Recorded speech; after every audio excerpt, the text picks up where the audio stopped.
السلام عليكم ورحمة الله وبركاته. اهلا بيكم يا احلى اخوات. النهاردة ان شاء الله هنعرض معانا مشتريات الشهر. طبعا الشهر ده بيكون مشتريات شوية زيادة حبتين علشان بيكون داخل علينا رمضان. كل سنة وانتم طيبين، اللهم بلغنا رمضان لا فاقدين ولا مفقودين. طبعا الطماطم سعرها حلوة قوي في السوق دلوقتي. الطماطم سعرها حلو قوي. انتوا عارفين الطماطم متغيرة، ممكن في لحظة تلاقيها بقت ب20 ب25 ب30 وهكذا، وفي لحظة تلاقيها ب3.5 وب5 وب6 و6.5. المهم انا جبت برنيكة طماطم. البرنيكة دي 48 كيلو. تمام. البرنيكة دي انا جبتها ب220 جنيه. طيب من اصل بقى كيلو الطماطم ده محطوط عليه 7.5. طبعا في طماطم ب5، تمام، وفي طماطم ب7.5، فدي من اللي مكتوب عليها 7.5. فالبرنيكة ب220 جنيه، فمعنى كده 48 كيلو، فمعنى كده هتلاقي نفسك موفرة حلو قوي. دي حاجة. تاني حاجة، البرنيكة دي مش مهدرة كتير، يعني انا عملت لها عملية تفتيش. هي بالظبط فيها طماطميتين، احنا هنعملهم مع بعض. فيها طماطميتين اللي هما الخضر والصفر دول، تمام. اما بقى البرنيكة كلها اللهم بارك ما شاء الله. بصوا حاجة جميلة جدا، هنبقى نعملهم في فيديو ان شاء الله مع بعض وهنشوف كل حاجة بالتفاصيل. بس الفيديو ده هنعرض المشتريات بس. يبقى اول حاجة واهم حاجة معانا هي الطماطم. مفيش اكلة بتستغنى عن الطماطم، وفي نفس الوقت الطماطم سعرها متغير. فمعانا هنا الطماطم زي ما قلنا البرنيكة ب220 جنيه. هننزل البرنيكة بقى ربنا يقدرنا وننزلها، وهستعرض لكم بقية المشتريات بإذن الله. ماشي. تاني حاجة بقى معانا النهاردة في الفيديو وهو الكرومب. الكرومبايه الواحدة دي عاملة 25 جنيه. في البداية كده صلي معايا على الحبيب قلبك يطيب واقولك تنقي الكرومبايه ازاي. تعرفي تقربي انت يا دينا كده منها. بصي امسكي كده دينا بتسلم عليكم. امسكيها كده في الكاميرا ووريهم. اول حاجة الكرومبة لازم تكون مدورة. يبقى اول حاجة الكرومبة لازم تكون مدورة. ازريها كده في الكاميرا، ماشي. ما تكونش مضلعة، ما تكونش بقرون من الجنب، ما تكونش بزاوية، تمام. لازم الكرومبة تكون تكون مدوره معاكي بالشكل ده. واهم حاجه هي الرنه. رني عليها كده يا دينا. مين؟ ماشي. الرنه بتاعتها تبقى حلوه كده. بصي حطي ايدك فيها تبقى بتروح وتيجي زي الطبله، صح؟ لما تحطي ايدك فيها تلاقيها بتروح وبتيجي. بمعنى كده ان هي كلها ورق. يعني عايزه تعرفي ان هي كلها ورق ازاي؟ لما تحطي ايدك فيها كده وتلاقيها بتروح وتيجي. مش جامده. ايوه مش جامده. في نفس الوقت الرنه بتاعتها زي ما انتوا شايفين. شفت انا عرفت ازاي؟ ايوه ما تكونش مكتومه. يعني اهم شيء ان صوتها ما يكونش بصي صوتها مكتوم. وكمان الورقه تكون مفروده. يعني الورقه بتاعتها تكون مفروده كده، تكون مفروده ناعمه. بصوا حلوه صح، ناعمه وقويه وكلها وطبعا الورق يكون اخضر، ما يكونش بقى مصفر ولا الكلام ده كله، عشان تبقى عارفه ان هي صبحه.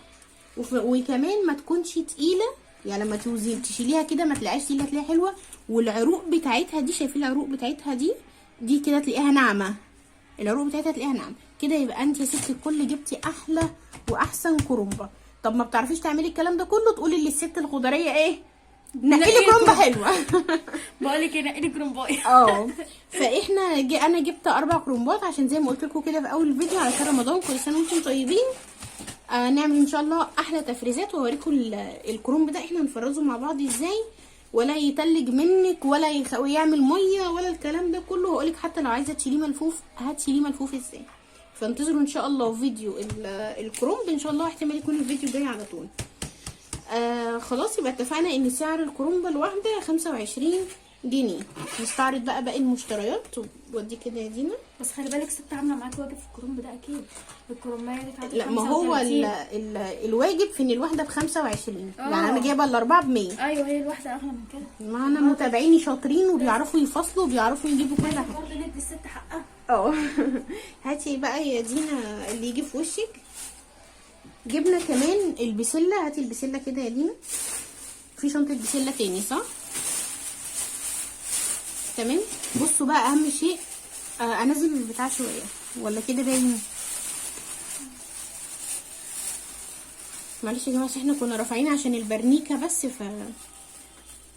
هنا بقى البسله. بصوا اهم شيء ان هي تكون مليانه، ما تكونش مفضيه، تمام. يعني ما تجريش مثلا على السعر الرخيص. احنا من شهرين كده جبنا حاجه بسعر اقل، رمينا كلها فاضيه. كلها كان فاضي. فاكره اللي جبناها من عند الدائري كان كلها فاضيه. انا ايدي فين؟ انا ايدي فين؟ انت ايدك في جسمك. استنوا ننزل لكم البتاع شويه. اهم حاجه كمان في البسله اقول لك بقى انا. ايوه اسمعوا بقى نصايح الست دينا. لما تيجي تقف هو انا ايدي فين؟ ايديك في التصوير هتاكلها صدقوني. لما اجي اقف مع اختي راح واخده كده. طيب الكيلو من البسله عامل 20. خلاص انا جبت جبت 5 كيلو لان انا اساسا عندي بسله، فجبت 5 كيلو من البسله. وبما اننا ذكرنا البسله لازم نذكر ايه؟ الجزر. الجزر ب10 جنيه. تمام. انا جبت 4 كيلو جزر. طبعا مش ال4 كيلو على البسله، انا ما انا عامله كيلو لوحده. بص دول 3 كيلو جزر. تمام. دول 3 كيلو من الجزر، وده هنا كيلو مع الجزر مع الجريمه اللي هي ايه؟ اللي هي الليمون. الجزر الكيلو عامل 10 جنيه. انا ال3 كيلو دول هحطهم على البسله. تمام. انا على البسله ال5 كيلو بحط 2 كيلو ونص جزر. طبعا ال3 دول عقبال ما كل واحد خد له جزرايه فهم بقوا 2 ونص وممكن اقل، فدول اللي هحطهم على البسله. تمام. انت بقى لو بتحطي اكتر او اقل ماشي مفيش مشكله، يعني المطبخ ايه؟ اختياري مش اجباري. نيجي بقى مع الجريمه. وهنا بقى كمان الجريمه بقى، لان انا يا جماعه بصراحه عايزه اعمل مخلل والليمون اللي هو اسمه ايطاليا ولا ايطاليا ده. ده بصراحه انا مجربتوش قبل كده وما اعرفوش ومش عارفه يعني ايه. يعني انتوا ممكن تفيدوني فيه اذا كان يبقى حلو في المخلل ولا لا. فانا قلت مش هيجرى حاجه. المهم ان الليمون ب60 جنيه للاسف، يعني الليمون ب60 جنيه. فانا جبت كيلو ليمون. تمام. ب60 علشان ايه؟ عشان المخلل. وطبعا الجزر ده انا حطاه كده مع ليمون عشان المخلل. خلاص. برضو استنوا فيديو المخلل هنصوره مع بعض باذن الله، وهقول لكم بقى انا جايبه السر من بتاع الترشي ذات نفسه هنعمل ايه. جبت القرنبيطه دي كمان. بصراحه بقى يا جماعه انا القرنبيط ما بيحبنيش ومفيش ما بيننا اي تفاهم، فانا جايبه القرنبيطه دي للمخلل. خلاص. ده انا قلت لها اديني يعني اصغر قرنبيطه عندك، بس القرنبيطه عندها كل اللهم بارك يعني ايه حلو. فانا جبت القرنبيطه دي منها علشان هعملها ايه؟ مخلل. القرنبيطه دي بقى بكام؟ لان انا في القرنبيط ادور وشي يعني. القرنبيطه بكام؟ هي تقريبا حتى مش كاتبه سعر القرنبيط.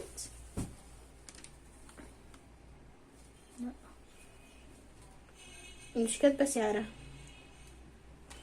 مش عارفه بقى يا جماعه، بس اكيد يعني مش هتكون غاليه. خلاص. فانا مش عارفه حتى سعر القرنبيطه لاني ما اتعاملتش معاها، او ممكن تكون مدخلاها في وسط حاجه مثلا 20 25 حضرتك. انا بسالها برضو لو تكون ما حسبتش عليها. ف يلا هاتي يا دينا. يلا اللي بعده البصل ده. يعني انتي بصي نصيحه، لو انتي هتجيبي بصل تخزنيه فهاتي البصل القديم. تمام.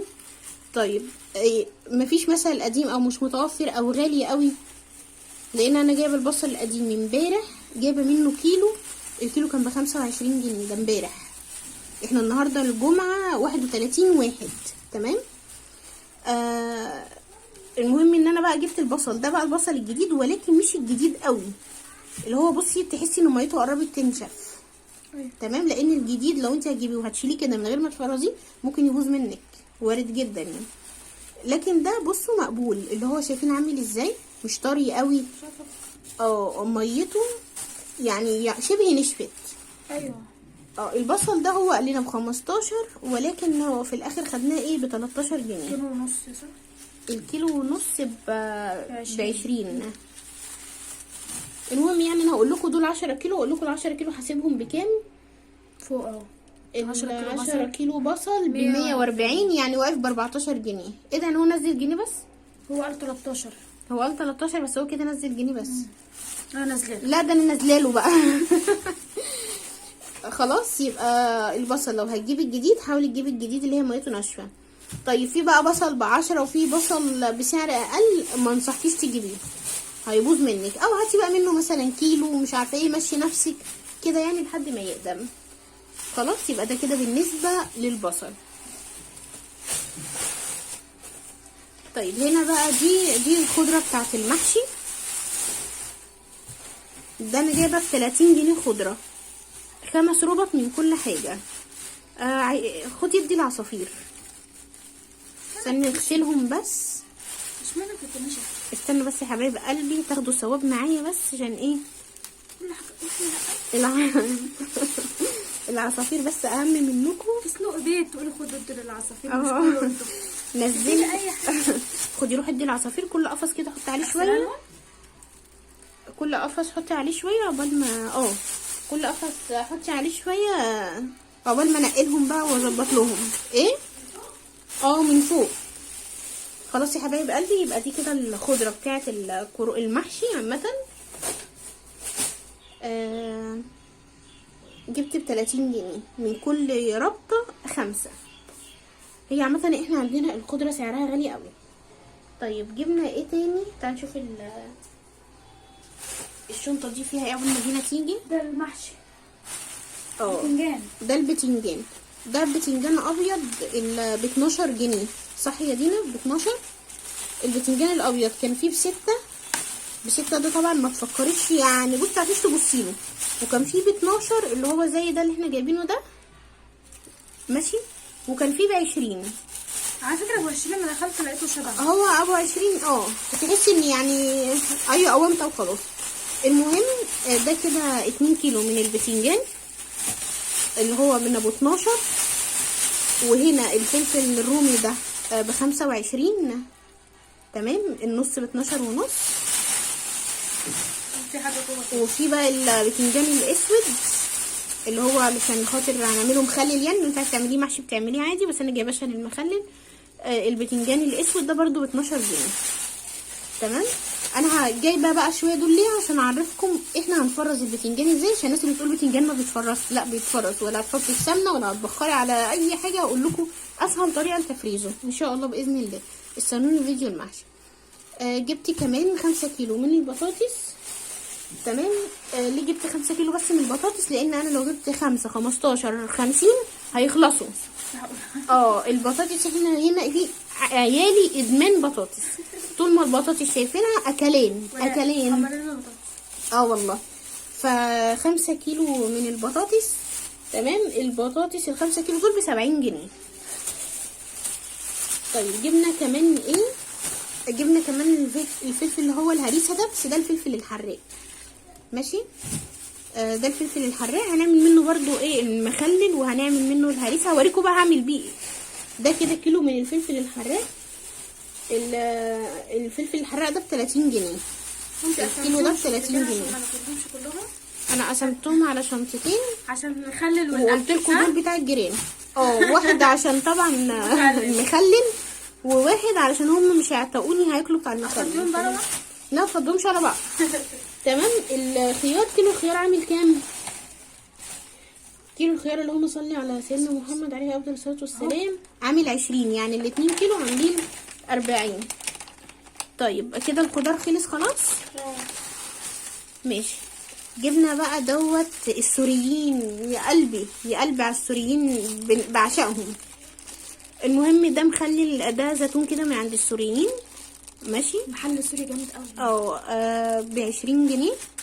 بكام الربع؟ بكام؟ ربع ب30. هو ب140. احنا خدنا الربع ب30، يعني النص ب60، يبقى الكيلو ب120 ماشي. يبقى ده اللي هو ب120 الكيلو. احنا جبنا ربع. وجبنا كمان ما لقيتش عنده الحمد، بحب اللي هي الحمد، وقال دي طبيعيه. فهو قال دي طبيعيه وحلوه قوي. اسمها ايه بقى؟ اسم جبنه ايه؟ الذهبيه. جبنه سوري على فكره. الجبنه الذهبيه. هو قال دي جبنه طبيعيه وحلوه قوي. فجبت كيس نص كيلو ده اجربها اشوف هتبقى حلوه ولا لا. الكيس ده ب95 جنيه. وجبت الصفايه دي كده عشان الصفايه اللي عندي بدات ان هي تزهقني.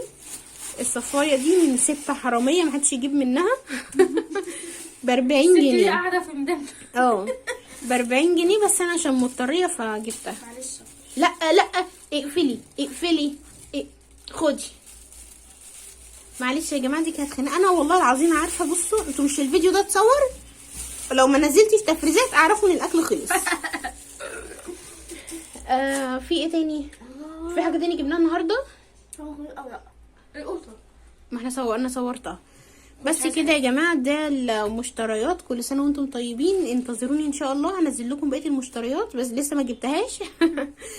وهنزل بكره ان شاء الله اجيب الفراخ واللحمه والاسماك والكلام ده، وهصورها لكم في فيديو تاني منفصل. وكل سنه وانتم طيبين، ولحد هنا هقول لكم دمتم سالمين ومع السلامه. بس متنسوش تحطوا ايه؟ اللايك. اللايك. مع السلامه.